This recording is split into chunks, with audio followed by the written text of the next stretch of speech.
Hello student, welcome to our next class. আজকের ক্লাসে আমরা আলোচনা করব প্রবাহীর চাপ সম্পর্কে। প্রবাহী কি? তরল ও গ্যাসীয় পদার্থকে সাধারণভাবে আমরা প্রবাহী বলি, কারণ এরা এক স্থান থেকে অন্য স্থানে সহজেই প্রবাহিত হতে পারে।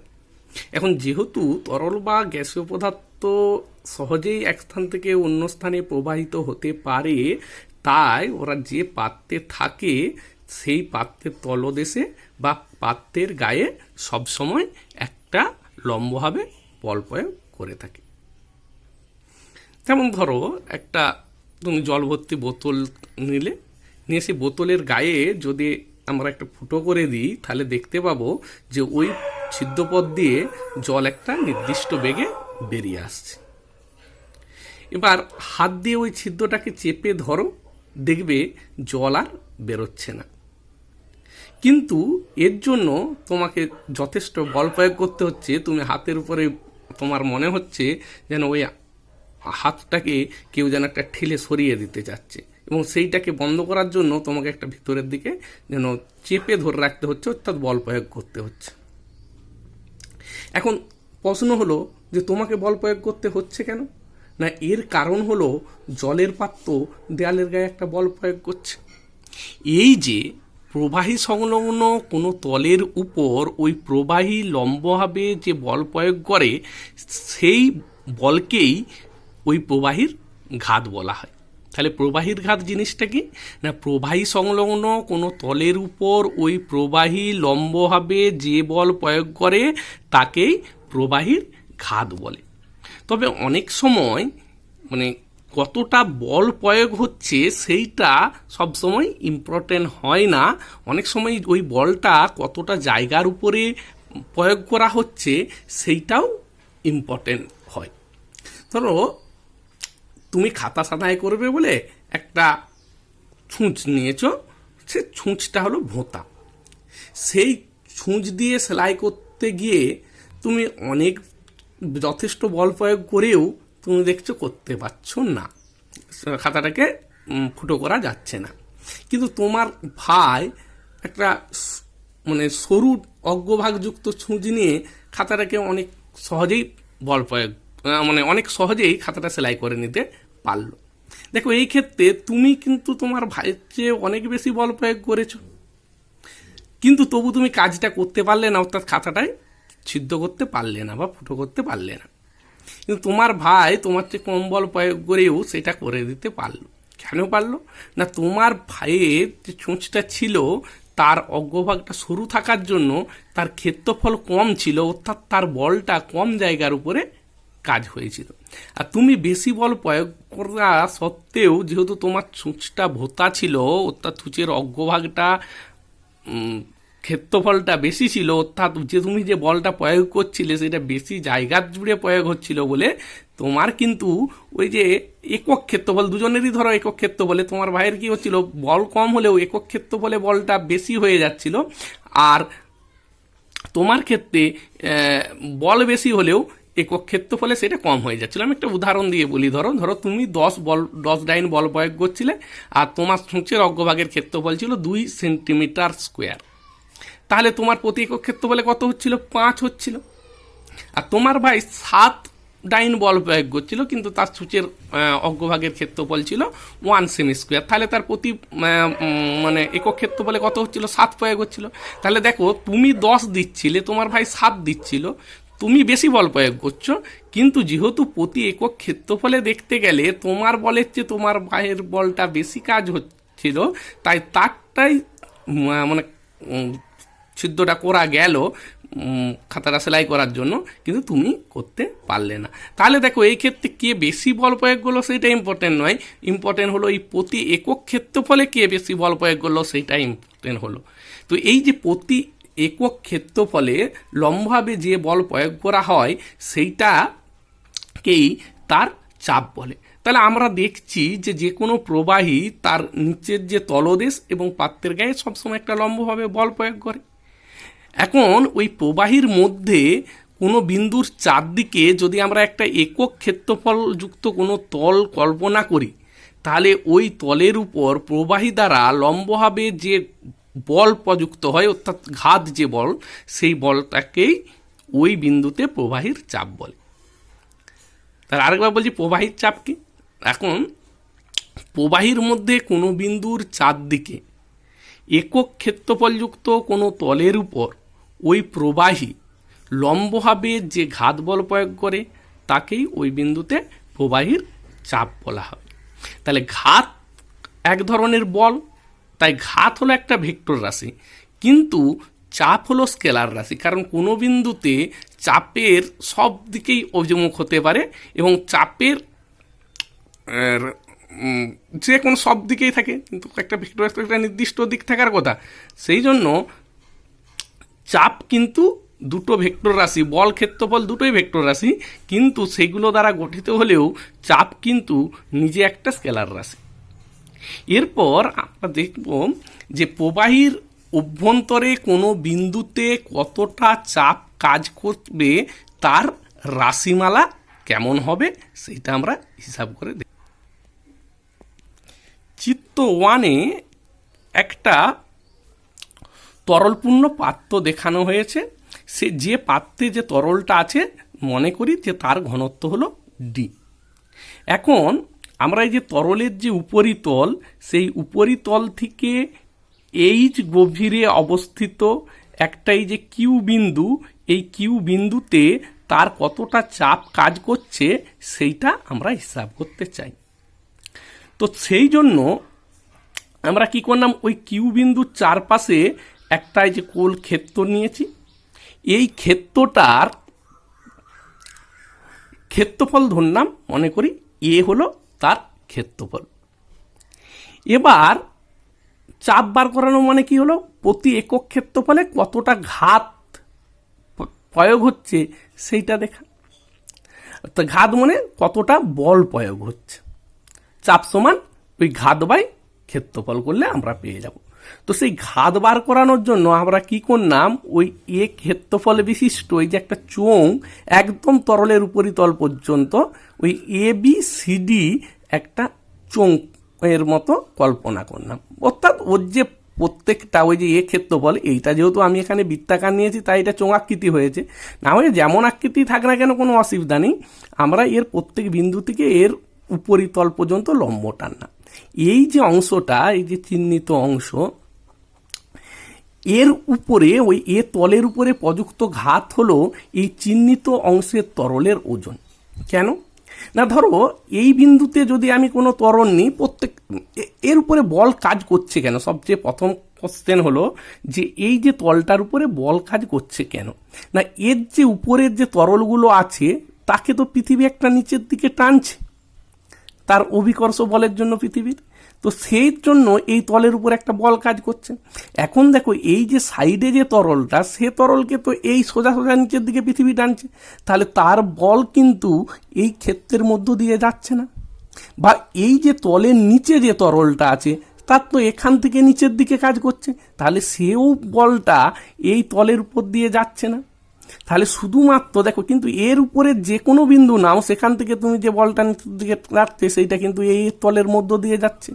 তাহলে এই যে মানে এ ক্ষেত্রফলে বিশিষ্ট তলটা, সেই তলটার উপরে ওই যে তরলটা, তরল কর্তৃক প্রযুক্ত ঘাতটা কি হলো না, ওই এবিসিডি কল্পিত যে তল, সেই তলের উপরে যে তরলটা আছে সেই তরলের ওজনের সাথে সমান। এখন ওজন সমান কি হলো না, আমরা জানি ওজন সমান হলো ভর গণিত অভিকর্ষজ ত্বরণ, তাহলে সেটা হলো mg। এখন অভিকর্ষ ত্বরণ কি হলো, অভিকর্ষ ত্বরণ জি তো একটা নির্দিষ্ট ভর, আমরা কি জানি না আয়তন গণিত ঘনত্ব। এখন তরলের ঘনত্ব ডি, আমি ধরলাম আয়তন ওই অংশটা ছিল ভি, তাহলে আমাদের কি হলো ভি গণিত ডি গণিত জি। আবার আয়তন সমান আমরা কি জানি ক্ষেত্রফল গণিত উচ্চতা, তাহলে কি হলো উচ্চতা এখানে এইচ, যে তলটা এবিসিডি তলটার উচ্চতা হলো এইচ, আর তলের নিচের তলের ক্ষেত্রফল হলো এ। তাহলে আমরা দেখলাম ওর উপরে যে প্রযুক্ত বল সেইটা হলো এইচ এ ডিজি। তাহলে আবার আমরা জানি চাপ সমান ঘাত বাই ক্ষেত্রফল, তাহলে ঘাত কত হলো না এইচ এ ডিজি আর ক্ষেত্রফল হলো এ, তাহলে এ কেটে দিয়ে কি হলো যে চাপের রাশিমালা হলো এইচ ডিজি। অর্থাৎ একটা ডি ঘনত্ব বিশিষ্ট কোনো তরলের উপরিতল থেকে এইচ গভীরতায় অবস্থিত কোনো বিন্দুতে ওই তরল কতটা চাপ দিবে না তার মান হবে P is equal to H D G. তাহলে এই যে কোনো বিন্দুতে প্রবাহীর চাপটা, সেটা তরল বলে নয়, সেটা গ্যাসীয় হতে পারে, অর্থাৎ যে কোনো প্রবাহী, তার যে চাপটা, চাপের রাশিমালা হলো এইচ ডিজি। অর্থাৎ ওই উপরিতল থেকে কত গভীরে ওই বিন্দুটা আছে তার উপরে নির্ভর করবে চাপের মানটা, তরলের ঘনত্বের উপর নির্ভর করবে, আর ওই স্থানের অভিকর্ষ ত্বরণের উপর নির্ভর করবে। পাত্রের দেখো আমরা এই রাশিমালায় দেখতে পাচ্ছি এখানে কিন্তু কোনো পাত্রের কেমন আকার তার উপরে কিন্তু এই চাপ নির্ভর করবে না। এবার যদি আমরা ওই একই ক্ষেত্রফল বিশিষ্ট মানে একই অনুভূমিক তলে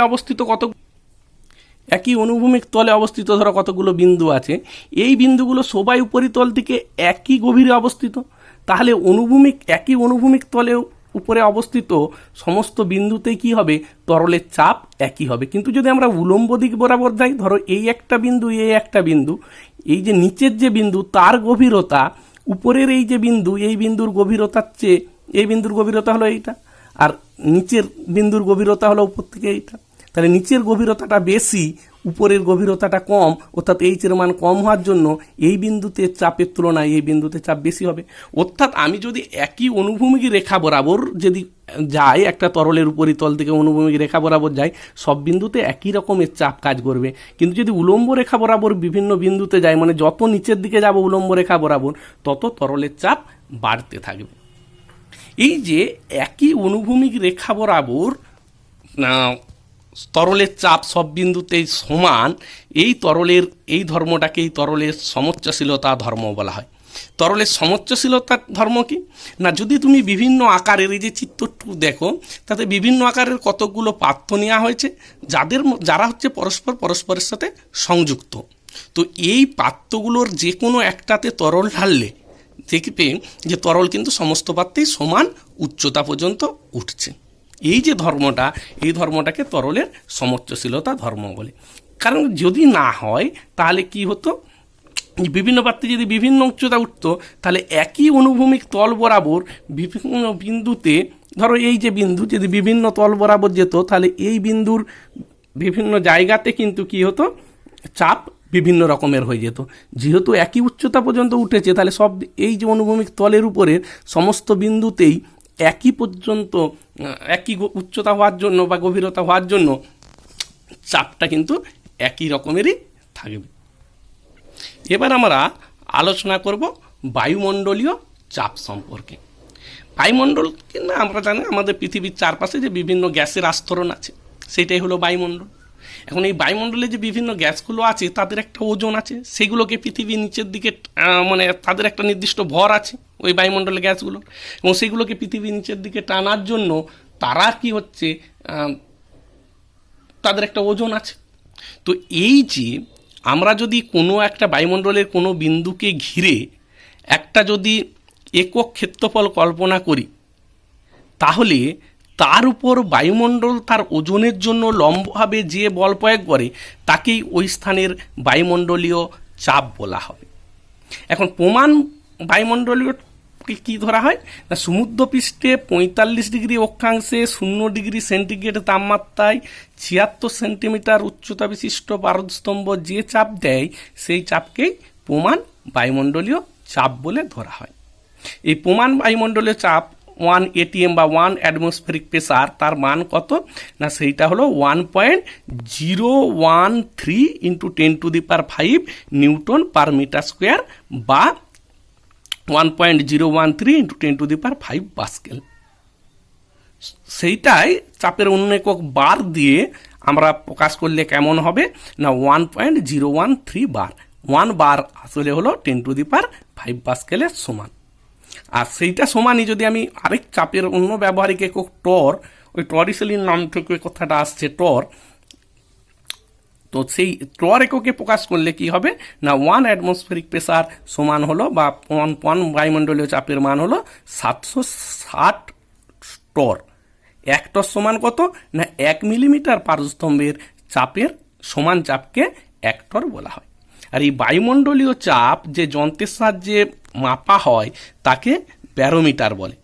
পরীক্ষাগারে সাধারণত 14 ব্যারোমিটার ব্যবহার করে এই বায়ুমণ্ডলীয় চাপকে মাপা হয়ে থাকে।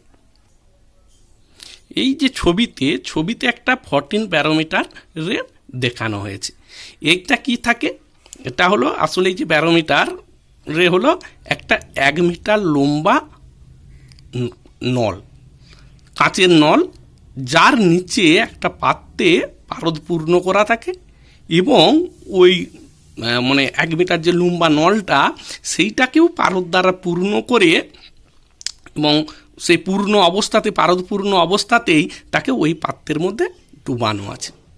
এই যে ছবিতে এস দেখতে পাচ্ছ, এই এস হলো একটা স্ক্রু, আর নিচে ওই যে ডি হলো একটা পাত্র, যেটা সাধারণত চামড়ার তৈরি একটা পাত্র হয়, যাতে ছোট ছোট মানে ছিদ্র থাকে। চামড়ার এই জন্য করা হয়েছে, কেন করা হয়নি না, যাতে ওই চামড়াতে ছোট ছোট ছিদ্র থাকে, ওই ছিদ্রের মধ্য দিয়ে বাতাস যাতে ঢুকে ওই তরলের উপরে চাপ প্রয়োগ করতে পারে, সেই জন্য মানে ওই পারদের উপরে চাপ প্রয়োগ করতে পারে। তাহলে ডি হলো একটা হচ্ছে চামড়ার পাত্র, আর উপরে ওই যে আই একটা ছোট্ট আলপিনের মতো বেরিয়ে আছে, ওই আই যেটাকে আইভরি পিন বলা হয়। আর উপরের ওই যে এম যে অংশটা, ওই সে অংশ যেগুলোকে একটা স্কেল রাখা আছে, আর ভি হলো একটা ভার্নিয়ার স্কেল, মানে যার সাহায্যে আমরা সূক্ষ্মভাবে পরিমাপ করতে পারবো। কিভাবে এই 14 ব্যারোমিটারের সাহায্যে বায়ুচাপকে পরিমাপ করা হয়, কীভাবে কাজ করানো হয় না, প্রথমে তুমি ওই স্ক্রুটাকে ঘুরিয়ে ঘুরিয়ে ওই যে পারদের যে উপরিতল, সেই উপরিতলটাকে পাত্রের ওই যে ডি পাত্রের যে তরলের উপরিতল, অর্থাৎ এই যে তলটা, এই তলটাকে তোমাকে আস্তে আস্তে ওই আইভরি পিনের ডগায় ঠেকাতে হবে। কি করে না, আমরা স্ক্রুটাকে ঘুরাতে থাকবো। ঘুরালেই কী হবে, এই তরলের তল উপরের দিকে উঠতে থাকবে, আর যদি আমরা লুজ করতে থাকি তাহলে নিচের দিকে নামতে থাকবে। আমরা ঘুরি ঘুরি এমন অবস্থানে সেট করব যেন আইভরি পিনের ওই ডগটা যে থেকে, অর্থাৎ এই যে পাত্রের যে তরলের তলটা সেইটা যেন শূন্য দাগ, আইভরি পিনের ডগে ঠেকলে মানে আমরা নিশ্চিত না যে এই পাত্র শূন্য দাগের সঙ্গে ঠেকলো। এবার আমরা যে পারদের উপরিতলটা ওই স্কেলের কত ঘরে আছে সেইটা আমরা দেখে নেব। যত দাগে থাকবে, ধরো ওইটা 75.8 হলো, অর্থাৎ মানে মূল স্কেলে 75 ঘর আর ভার্নিয়ার স্কেলের 8 ঘর হলো। ওই দাগের সাথে পুরোপুরি ঠেকলো পারদের উপরিতলটা। উপরিতলটা বলতে এখানে কিন্তু পাত্রের পারদটা নয়, ওই যে 1 মিটার লম্বা নল তার পারদটা, অর্থাৎ এই যে অংশটা সেইটা কত ঘরে ঠিকছে আমরা দেখব। তো সেই যে যত পার্ট হলো, ধরো 75.8 হলো, তাহলে ওই সময় বায়ুমণ্ডলীয় চাপের মান হলো 75.8 সেন্টিমিটার পারস্তম্ভের চাপের সমান। এখানে এবারে যেহেতু এটা কাঁচের নল, ভেঙে যেতে পারে ঢুকে হয়ে, সেই জন্য পুরো অংশটাকে আমরা কি করি, একটা ওই তামার বা পিতলের পাত দিয়ে ঘেরাটাকে, যাতে করে সহজে ধাক্কা টাক্কা না লেগে ওই কাঁচ না ভেঙে যেতে পারে। এখন পুরোটা ভেঙে গেলে আমাদের তো আমরা দেখতে পাবো না কোথায় কত পার্ট উঠেছে, সেই জন্য ওই যে স্কেলের যে অংশটা, সাধারণত বায়ুমণ্ডলীয় চাপ তো খুব বেশি কমা বাড়া হয় না, তো সেইটা ধরো এই যে 74 থেকে 77-78 পর্যন্ত ওই অংশটাকে স্কেলের মানে কেটে রাখা আছে, যাতে করে আমরা বাইরে থেকে কাঁচটা দেখতে পারি পুরোটা। আর নিচে ওই আইভরি পিনটাকে সেট করার জন্য ওই অংশটাতে একটু মানে কেটে রাখা আছে, যাতে আমরা আইভরি পিনে ঠিকলো কি ঠিকলো না সেইটা দেখতে পারি। তো এইটাই হলো একটা 14 ব্যারোমিটারের গঠন। তোমরা নিশ্চয়ই টিভি বা রেডিওতে আবহাওয়ার পূর্বাভাস শুনেছ। ব্যারোমিটারের পাঠ খুব ভালোভাবে লক্ষ্য করলে তুমি নিজেই আবহাওয়ার পরিবর্তন সম্পর্কে পূর্বাভাস দিতে পারবে। ধরো তুমি কখনো দেখলে ব্যারোমিটারের পাঠ ধীরে ধীরে কমছে, তো ধীরে ধীরে কমছে মানে কি হলো, যে বায়ুমণ্ডলীয় চাপটা আস্তে আস্তে করে কমে যাচ্ছে।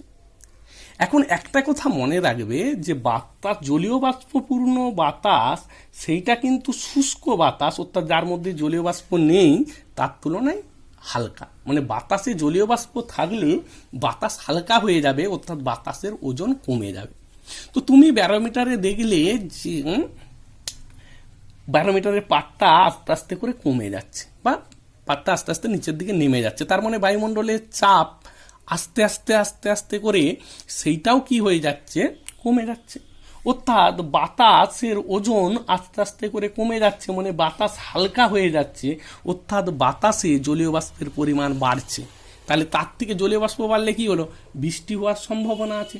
তাহলে ব্যারোমিটারের পাঠ ধীরে ধীরে কমলে আমরা বুঝতে পারবো যে বৃষ্টি হওয়ার একটা সম্ভাবনা আছে।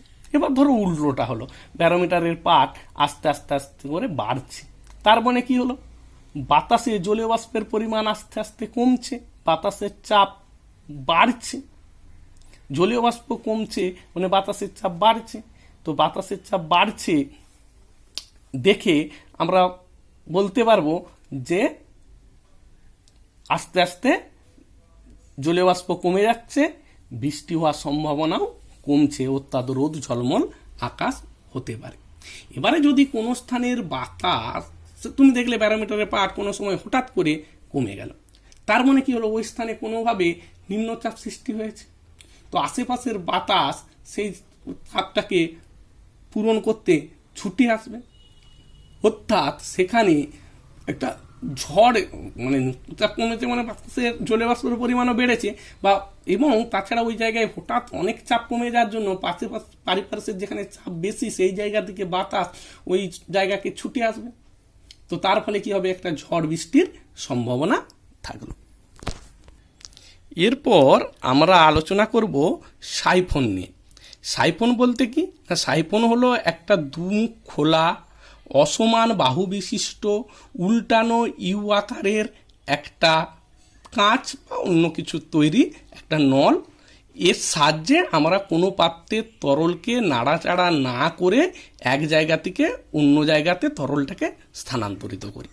তো অনেক সময় দেখো দেখি বড় বড় যে তেলের ট্যাঙ্কে করে যে তেল আসে বা বড় বড় যে ড্রামে, তো সেখান থেকে অনেকের যে ছোট খদ্দার তাদেরকে আমাকে ছোট পাত্রে দিতে হবে। তো অত বড় ড্রাম বা ট্যাঙ্কে তো একবারে তুলে উঠতে ওরকমভাবে করা সম্ভব নয়।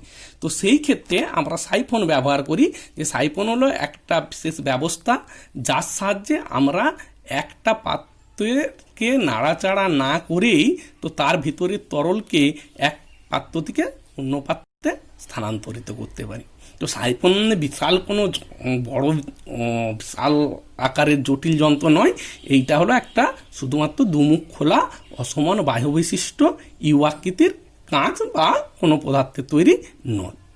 তা এবারে কিভাবে কাজ করে না, প্রথমে তুমি যে তরলকে ওর মধ্যে এক স্থান থেকে অন্য স্থানে স্থানান্তরিত করতে চাচ্ছ, সেই তরল দিয়ে ওই সাইফনটাকে ভর্তি করে তার দুমুখটাকে চেপে যে পাত্রের মানে তরল আছে, যে পাত্র থেকে তুমি অন্য পাত্রে স্থানান্তরিত করতে চাও, তো সেই পাত্রের মুখে, বড় পাত্রের মুখে তুমি ওইটাকে ডুবিয়ে ছেড়ে দিলেই অটোমেটিক, মানে যতক্ষণ না তোমার তরলে ওই আঙুলটা ডুবলো ততক্ষণ কিন্তু মানে ওই আঙুলটা সরানো চলবে না। তরলে ডুবানো অবস্থায় তুমি আঙুলটা ছেড়ে দিলে, তাহলেই দেখবে অটোমেটিক্যালি ওই বড় পাত্র থেকে ওই ছোট পাত্রে, অবশ্যই ছোট পাত্রটা বড় পাত্রের তুলনায় নিচে থাকতে হবে, তো অটোমেটিক্যালি ওই তরল আসতে থাকবে। তবে এখানে সতর্কীকরণের ব্যাপার আছে যে সবসময় আমরা বলেছিলাম যে সাইফন যে নলটা বা সাইফন যে যন্ত্রটা তার হচ্ছে দুটো বাহু, তবে অসমান বাহু, মানে এই যে দেখো একটা বাহু এইটা হলো ছোট আকারের, আর এই যে বাহুটা এই বাহুটা বড়। তবে তোমাকে এইটা খেয়াল রাখতে হবে যে সবসময় ছোট বাহুটাকে ওই উঁচুতে বা বড় পাত্রে রাখতে হবে, আর যেখানে ছোট পাত্র যেটা সবসময় নিচুতে থাকবে, এই পাত্রের তুলনায় ছোট পাত্রটা নিচুতে থাকবে, এবং তাতেই সবসময় বড় বাহুটাকে ব্যবহার করতে হবে, নাহলে কিন্তু সাইফন কাজ করতে পারবে না। এখন সাইফন কাজ করে কিভাবে, তো সেইটাকে এখানে জানো, ধরো যে এখানে যে ABCD এইটা হলো একটা সাইফন, যার এই যে ছোট বাহুটার উচ্চতা তরলের উপরিতল থেকে H1, আর এই যে বড় পাত্রের উচ্চতা হলো ওই বড় নলটার দৈর্ঘ্য হলো H2। এখন যেহেতু এই যে ছোট পাত্রের উপরিতলে এখানেও কি হচ্ছে, বাতাস আছে, অর্থাৎ এখানের চাপটা বায়ুমণ্ডলীয় চাপ, আর এখানে নিচেও বাতাস আছে, অর্থাৎ এখানেও বায়ুমণ্ডলীয় চাপ, অর্থাৎ A বিন্দু এবং D বিন্দু এই দুটো বিন্দুতেই যে চাপটা PA/PD সেইগুলো হলো বায়ুমণ্ডলীয় চাপ P0 সঙ্গে সমান। আর যেহেতু আমরা আগেই বলেছি যে বড় বাহুটাকে সবসময় ছোট পাত্রের দিকে রাখতে হবে, আর ছোট বাহুটাই মানে বড় পাত্রে বা তরল পূর্ণ পাত্রে থাকবে, তাহলে H2-র মান H1-এর চেয়ে বড়। এখন আমরা যখন ওই তরলের চাপ পড়ছিলাম তখন আমরা দেখেছি যে যত আমরা নিচের দিকে নামবো তত তরলের চাপ বাড়তে থাকে, উপরে তার মানে কি হলো, উপরের দিকে উঠলে তরলের চাপ কমতে থাকে। তাহলে দেখো এখানে A বিন্দুতে যে চাপটা সেইটা ছিল বায়ুমণ্ডলীয় চাপ P0, D বিন্দুতে সে তো একই তরল দ্বারাই এটা পূর্ণ আছে, সেটাও বলেছি যে খালি থাকতে হবে না, প্রথমে তরল দ্বারা এটাকে পূর্ণ থাকতে হবে। তো এই যে B বিন্দুতে, সেই বিন্দু A বিন্দুর চেয়ে উপরের দিকে অবস্থিত, অর্থাৎ B বিন্দুর চাপ A বিন্দুর চাপের তুলনায় কম, তাহলে P0-র তুলনায় B বিন্দুতে চাপ কম।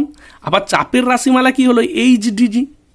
এখানে H1 সে উপরের দিকে আছে, তার মানে H1 DG পরিমাণ কম থাকবে, অর্থাৎ PB-র মান হবে P0 - H1 DG। একই রকমভাবে ওই C বিন্দুতে তরলের চাপ কত হবে না, D বিন্দুতে চাপ হলো P0, সেখান থেকে উপরের দিকে উঠেছি মানে P0 থেকে কিছু মাইনাস হয়ে যাবে, কতটা হবে না, H2 পরিমাণ উপরে উঠেছি, তার মানে -H2 DG হবে। এখন যেহেতু H2 DG-র মানটা H1 DG-র তুলনায় বেশি, তার মানে PC PB-র তুলনায় কম, অর্থাৎ PB-র মান PC-র তুলনায় বেশি, অর্থাৎ B বিন্দুতে তরলের চাপ C বিন্দুর চেয়ে বেশি থাকবে। তার মানে কি হবে, B বিন্দু থেকে C বিন্দুর দিকে তরল একটা প্রবাহিত হবে ওই চাপটাকে সমান রাখার জন্য, কারণ দুটো জায়গার মধ্যে চাপের পার্থক্য থাকলেই তরল উচ্চ চাপযুক্ত স্থান থেকে নিম্ন চাপের তরল দিকে প্রবাহিত হয়, তরল বা গ্যাসীয় পদার্থ যে কোনো হয়ে হোক না কেন। তাহলে কি হবে, বি বিন্দুর থেকে তরল যেহেতু সি বিন্দুর দিকে সরে যাবে, তাই বি বিন্দুতে কি হবে, একটা শূন্যস্থান তৈরি হবে। সেই শূন্যস্থান পূরণ করার জন্য এই পাত্র থেকে তরল কি হবে, এ থেকে বি এর দিকে যাবে। আর এই সি বিন্দুতে এখানে আস্তে আস্তে চাপ বেড়ে চেয়ে বেশি হতে থাকলে কি হবে, তরল এখানে পড়তে থাকবে। তাহলে এ বিন্দু থেকে একটা ওই ডি বিন্দুর দিকে একটা তরলের প্রবাহ হবে। তরলের প্রবাহ ততক্ষণ চলতে থাকবে যতক্ষণ না ওই মানে দুটো জায়গাতে বি আর সিতে চাপ সমান হয়। সমান হবে কি করে না, আস্তে আস্তে তরল যত নামতে থাকবে H1-এর মানে এই তরলের উপরিতল দিকে বাড়তে থাকবে, আর এখানে তরল পূর্ণ হতে থাকলে এখানের উচ্চতা কি হবে, আস্তে আস্তে কমতে থাকবে। যেই সময় H1 আর H2 সমান হবে সেই সময় কি হবে, ওই তরলের প্রবাহ বন্ধ হবে। এখন যেহেতু সাইফন বায়ুমণ্ডলীয় চাপের উপরে ভিত্তি করে কাজ করছে, তার মানে সাইফন কখনো বায়ুশূন্য স্থানে কাজ করতে পারবে না। তাহলে সাইফনে কি আর শর্ত কি হলো না, সবসময় ছোট বাহুটা উলম্ব উচ্চতা সেইটা কিন্তু ব্যারোমিটারের চেয়ে কম হতে হবে, অর্থাৎ H1-এর মান 76 সেন্টিমিটার যদি নর্মাল যে বায়ুমণ্ডলীয় চাপ তার চেয়ে কম হতে হবে। কারণ তার চেয়ে যদি কম হয়ে যায় তাহলে দেখো পিবির মানটা কি হয়ে যাবে, মাইনাস হয়ে যাবে, তো সেইটা তো ব্যারোমিটার কাজ করতে পারবে না। আবার বায়ুশূন্য স্থানে সাইফন কাজ করতে পারবে না। সেই রকম দুই পাত্রের তরল তলের উচ্চতার একটা পার্থক্য থাকতে হবে। ধরো দুদিকেই যদি বাহু সমান হতো, H1 H2 প্রথমে যদি সমান হতো, তাহলে বি আর সি বিন্দু এই বিন্দুগুলো কি হয়ে যেত, চাপ একই থাকতো, তাহলে এই দিক থেকে এই দিকে তরলের প্রবাহিত হতে পারতো না। আর যে শর্ত, যে ধরো সাইফনের বড় বাহুটাতে একটা কোনো ছিদ্র, অনেক সময় হলো যে একটা ছিদ্র করে দেওয়া আছে, তাহলে কি সাইফন কাজ করবে না? সাইফনটা কাজ করবে কি করবে না সেটা ডিপেন্ড করবে ছিদ্রটা কোন উচ্চতায় করা হচ্ছে। ধরো ছিদ্রটা আমরা করলাম এই বিন্দুতে। তো তখন এখানেই বাতাস ঢুকে যাচ্ছে, অর্থাৎ এখানেই বায়ুমণ্ডলীয় চাপটা কি হবে, সেইটা হবে P0। অর্থাৎ আমার তখন কার্যকরী উচ্চতাটা আর নিচ থেকে এত দূর না হয়ে এখান থেকে এত দূর পর্যন্ত হবে, অর্থাৎ H2 মান কমে যাবে। এখন যদি H2 মান ওই অবস্থাতেও H1-এর চেয়ে বেশি হয় তাহলে সাইফন কাজ করবে, কিন্তু তুমি ধরো ছিদ্রটা এরকম জায়গায় করে দিয়েছো, অর্থাৎ তখন কার্যকরী উচ্চতা যে এই যে দৈর্ঘ্যটা সেইটা H1-এর চেয়ে কম, তখন কিন্তু সাইফন কাজ করতে পারবে না।